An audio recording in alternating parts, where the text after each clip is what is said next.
Jamia Karachi registered graduate की दोनों नशिस्तों पर ऑफिसर वेलफेयर एसोसिएशन के हिमायत याफ्ता उम्मीदवार कामयाब। शेखुल जामिया प्रोफेसर डॉक्टर खालिद महमूद इराकी की मुबारकबाद। Registrar Jamia Karachi professor doctor Abdul Waheed के मुताबिक जामिया कराची की सेनेट में रजिस्टर्ड ग्रेजुएट की 2 नशिस्तों के लिए इंतखाबात बरोज़ इतवार 8 अक्टूबर 2023 को जामिया कराची में सुबह 9:30 ता दोपहर 2:30 बजे मुनक़िद हुए।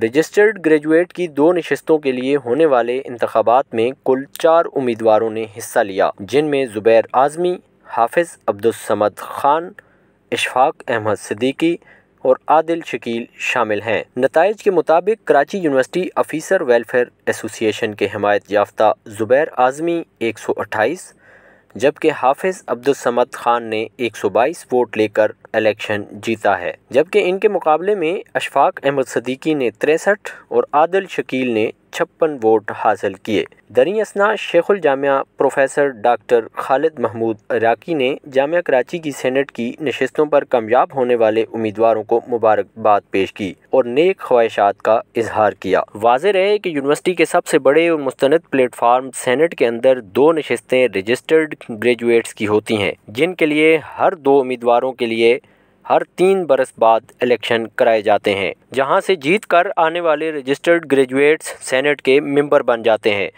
अमसाल रजिस्टर्ड ग्रेजुएट्स की नशिस्तों पर इलेक्शन के लिए कुल 9 अफराद ने कागजात नामजदगी जमा कराए, जिसके बाद 5 उम्मीदवारों ने कागजात नामजदगी वापस ले लिए थे। जामिया कराची के रजिस्टर्ड ग्रेजुएट्स की कुल तादाद 3864 बताई जाती है।